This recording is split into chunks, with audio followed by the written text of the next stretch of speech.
उत्तर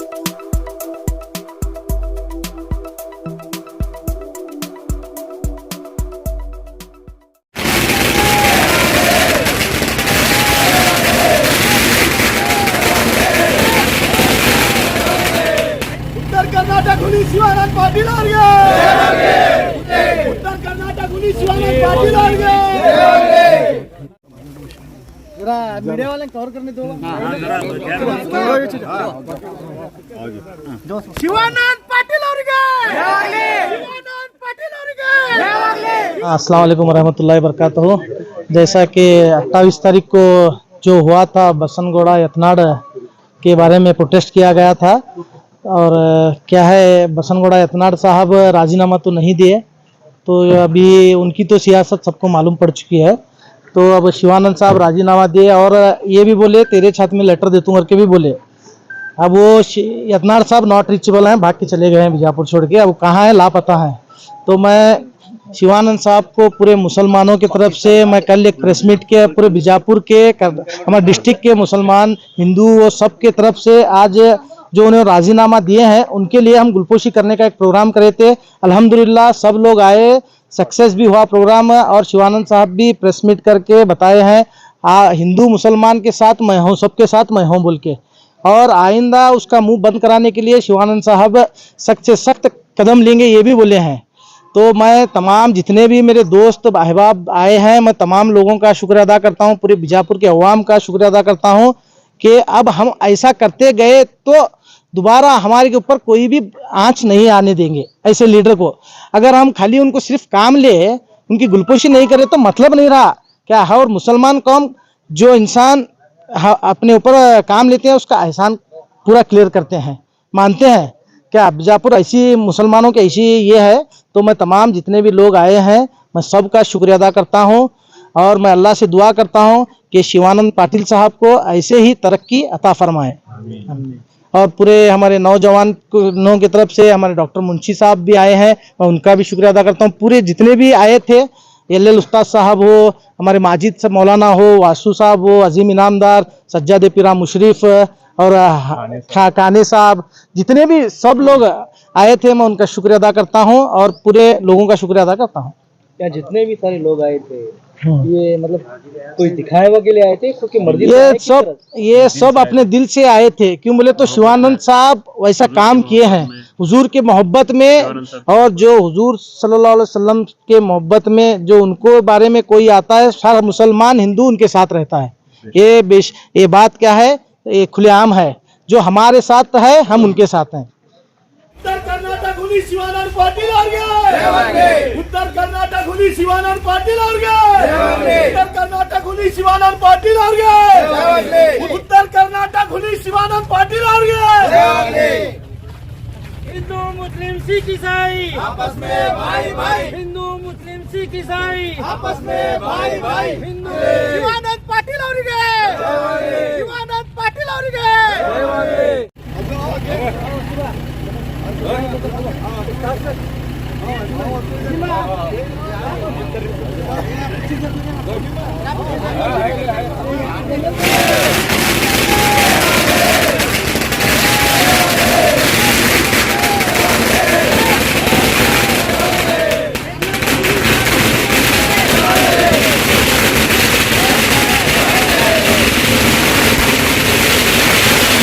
उत्तर कर्नाटक हुली शिवानंद पाटील ಅವರಿಗೆ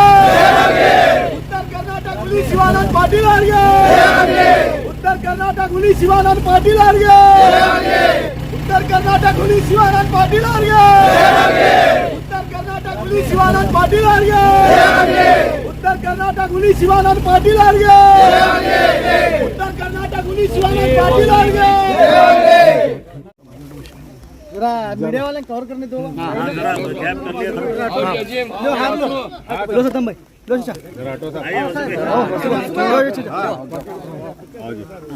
शिवानंद पाटील ಅವರಿಗೆ शिवानंद पाटील ಅವರಿಗೆ शिवानंद पाटील ಅವರಿಗೆ आज जो हादसा बीजापुर में हुआ है ये बहुत दिनों से होते आ रहा था।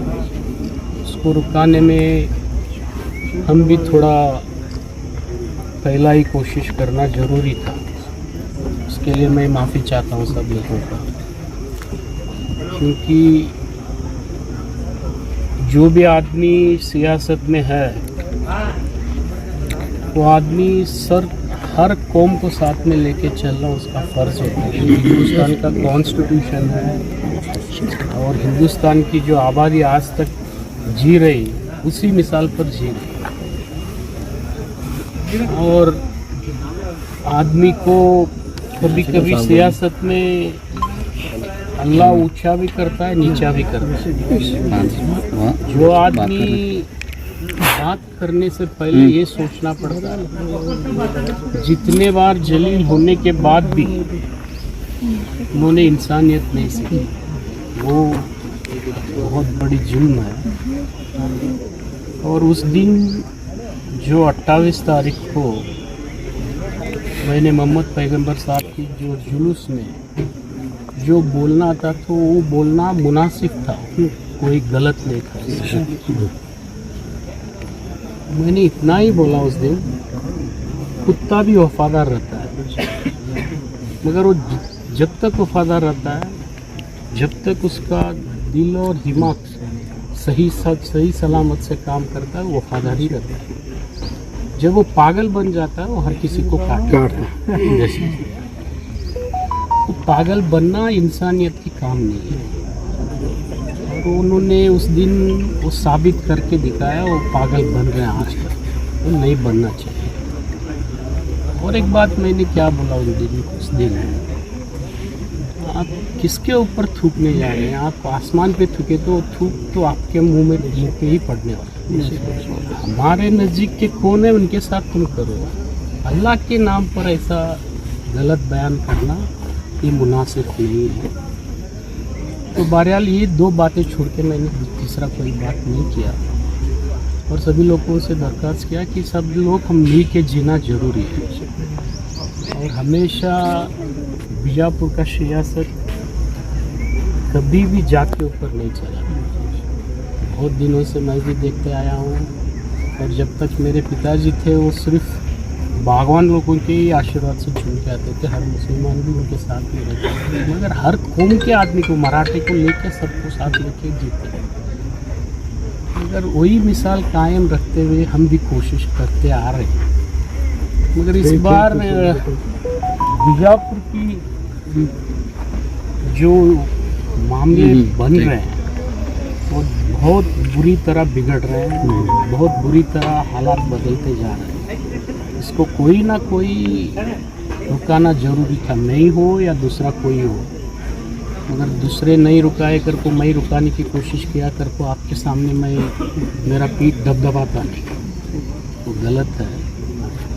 क्योंकि मुझे भी मोहम्मद पैगंबर साहब को तो गलती से मैं बोला हूँ करके बहुत दिनों के बाद एहसास हुआ उनको।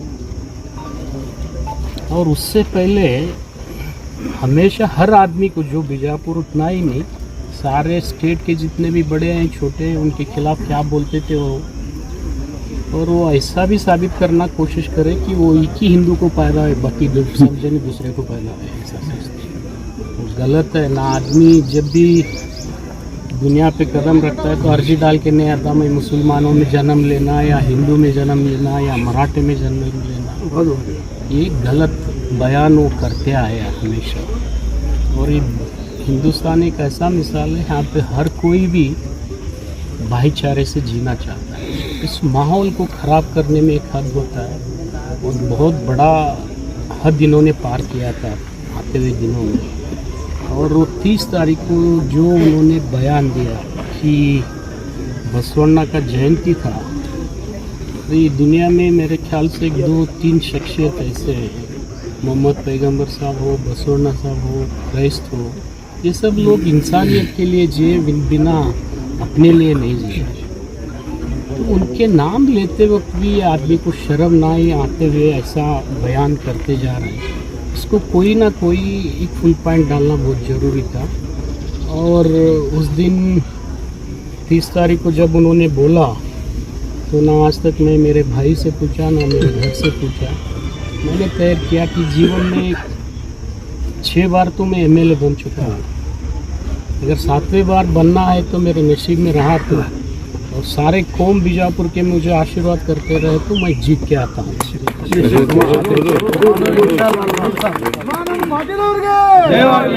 नहीं तो मैं भी हार सकता हूँ, उसमें कोई बड़ी बात नहीं। हार और जीत से इंसान की सब इंसानियत में निर्बल नहीं होता। हार और जीत तो हमेशा होते रहता है। आज मैं जीतूंगा ना उन्होंने जीतेंगे, वो बात अलग है। अभी हद तो यहाँ तक पार हुआ है कि ये आदमी को गाली दे तो चलता है, बाप को भी गाली दे रहा है, भगवान को भी गाली दे रहा है, भाई को भी गाली दे रहा है, माँ को भी गाली दे रहा है। तो जो आदमी इतने सालों से हमारे साथ थे, ऐसा बयान करते करते आज हक अपने आप तक बात कर रहे हैं, उनको कोई ना कोई सबक सिखाना या मैं ही करता हूँ करके नहीं, मेरे अलावा और कोई भी करते रहे तो उनको भी करने का मौका देने को मैं तैयार हूँ। इसमें कोई मेरा स्वार्थ नहीं है। मैं अब भी बोल रहा हूँ, उस दिन भी मैंने बोला, हालांकि मुशर्रफ साहब को ही बोला मैं स्टेज पे, देखो ऐसा है हालात। और जिस दिन मुझे उन्होंने चैलेंज किया कि जुम्मा की अव्वल अगर तुमने राजीनामा नहीं दे के मेरे खिलाफ ठहरे तो तुम बाप के बेटे नहीं कर तो बोलने का एक सवाल मेरे सामने रखे थे। मुझे सियासत से ज़्यादा मैं मेरे बाप को प्यार करता हूँ। अगर वो भी अपने बाप को प्यार करते रहे तो ये स्वीकार किया। ಪ್ರಪ್ರಥಮವಾಗಿ ಇಲ್ಲಿ ನಡೆದಂಥ ಯಾವತ್ತು ಬಿಜಾಪುರ ಶಹರದ ನನ್ನ ಆತ್ಮೀಯ ಬಂಧುಗಳೇ, ಮಿತ್ರ ಮಂಡಳಿಯವರೇ ಮತ್ತು ನಮ್ಮ ಆತ್ಮೀಯರಾದಂಥ ನಮ್ಮ ಸಹೋದರ ಸಚಿವರಾದಂಥ ಶಿವಾನಂದ ಪಾಟೀಲ್ ಸಾಹೇಬ್ರೆ, ಹಿರಿಯ ಅಣ್ಣರಾದಂಥ ಶಿವಶರಣ ಪಾಟೀಲ್ ಅವರೇ, ಇನಾಮದಾರ್ ವಕೀಲ್ ಅವರೇ ಮತ್ತು ನಿಮ್ಮೆಲ್ಲರಿಗೆ ನಾನು ಪ್ರಪ್ರಥಮವಾಗಿ ನಾನು ಧನ್ಯವಾದಗಳನ್ನು ಹೇಳುತ್ತೇನೆ. ಯಾಕಂದರೆ ಈ ಸಂದರ್ಭದಲ್ಲಿ ನಾನು ಹೇಳ ಬಯಸುತ್ತೇನೆ, ಶಿವಾನಂದ ಪಾಟೀಲ್ ಸಾಹೇಬರು ಈ ಮನ್ಸಾರ ಮತ್ತು ನನ್ನ ಹಿರಿಯ ಅಣ್ಣ ಅಂತ ದಿವಂಗತ ML ಉಸ್ತಾದ್ ಸಾಹೇಬರು, ಈ ಮಂತಾನ ಮತ್ತು ಉಸ್ತಾದ್ ಮಂತಾನ ಎರಡೂ ಒಂದೇ.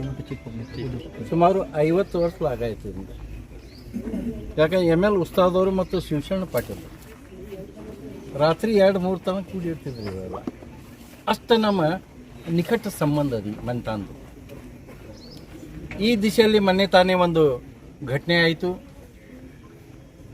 ಯಾಕಂದರೆ ಈಗಾಗಲೇ ನಮ್ಮ ಸಹೋದರನ್ನು ಹೇಳೋ ಹಾಗೆ, ಯಾಕಂದರೆ ಅವರು ಈಗಿಂದಲ್ಲ, ಸುಮಾರು ನಾನು ನೋಡ್ಲಿಕ್ಕಾಗಿ 50 ವರ್ಷ ಆಯಿತು. ಈ ಮಂತಾನ ಬಹಳ ಎಲ್ಲ ರೀತಿಯಲ್ಲಿ ಭೇದಭಾವ ಇರಲಾರ್ದೆ, ಅವರು ಅಲ್ಲಾರ್ದೆ ಇವರು ಎಲ್ಲರೂ ನಮ್ಮ ಅಣ್ತಂಬ್ರೆ, ನಮ್ಮ ಮಕ್ಕಳೇ, ನಮ್ಮ ತಮ್ಮ ತಾಯಿ ತಂದೆಯರು ಅಂತೇಳಿ ತಿಳ್ಕೊಂಡು ಎಲ್ಲರೂ ಸಂಬಂಧ ಬೆಳೆಸ್ಕೊಂಡು ಬಂದಂಥ ಇಂಥ ಮಂತಾನ. ಈ ದಿಶೆಯಲ್ಲಿ ಮೊನ್ನೆ ತಾನೇ ನಮ್ಮ ಅವಹೇಳನಕಾಯ ಅಂತ ಸನ್ಮಾನಿಸ್ರಿ ಬಸವನಗೌಡ ಪಾಟೀಲ್ ಸಾಹೇಬರು ತಪ್ಪು ಮಾತಾಡಿದರು ಮೊಹಮ್ಮದ್ ಪೈಗಂಬರ್ ಬಗ್ಗೆ. ಆ ದಿಶೆಯಲ್ಲಿ ನಮ್ಮ ಸಮಾಜದವರು ಎಲ್ಲರೂ ಕೂಡಿಕೊಂಡು ಅದಕ್ಕೆ ಪ್ರತಿಭಟನೆ ಮೂಲಕ ಆ ದಿಶೆಯಲ್ಲಿ ಶಿವಾನಂದ ಸಾಹೇಬರು ಅಲ್ಲಿ ಆ ಸ್ಟೇಜಿಗೆ ಬಂದರು. ಯಾಕಂದ್ರೆ ಅವ್ರು ಮೊಹಮ್ಮದ್ ಪೈಗಂಬರ್ ಸಾಹೇಬರು ಬರೀ ಮುಸಲ್ಮಾನರು ಅಷ್ಟೇ ಅಲ್ಲ, ಇಡೀ ವಿಶ್ವದ ಗುರುಗಳು, ಎಲ್ಲ ಸಮಾಜದವರಿಗೆ ಒಂದೇ ರೀತಿಯಿಂದ ಅವರು ಬೋಧನೆ ಕೊಟ್ಟವರು. ಆ ದಿಶೆಯಲ್ಲಿ ಶಿವಾನಂದ ಸಚಿವರಾಗಿ ಅವರು ಬಂದು ತಮ್ಮ ಅನಿಸಿಕೆಗಳನ್ನು ವ್ಯಕ್ತಪಡಿಸಿದರು. ಆ ಸಂದರ್ಭದಲ್ಲಿ ನಮ್ಮ ಸಮಾಜಕ್ಕೆ ಒಂದು ಬೆಂಬಲ ಸೂಚಿಸಿತು. ಆ ದಿಶೆಯಲ್ಲಿ ಯಾಕಂದ್ರೆ ಆ ಟೈಮ್ನಲ್ಲಿ ಮುಂಚಿತವಾಗಿ ಬಸವನಗೌಡರು ಚಾಲೆಂಜ್ ಮಾಡಿದರು ಸಚಿವರಿಗೆ, ಮಾತಾಡಬಾರ್ದು, ಆ ಥರದ ಮಾತಾಡಬಾರ್ದು, ಅವ್ರು ಮಾತಾಡಿದ್ದಾರೆ. ಅದೇ ಥರ ಆ ಸವಾಲನ್ನು ಸ್ವೀಕರಿಸಿ ನಮ್ಮ ಸಹೋದರ ಅಂತ ಶಿವಾನಂದ ಸಾಹೇಬರು ರಾಜೀನಾಮೆ ಕೊಟ್ಟರು.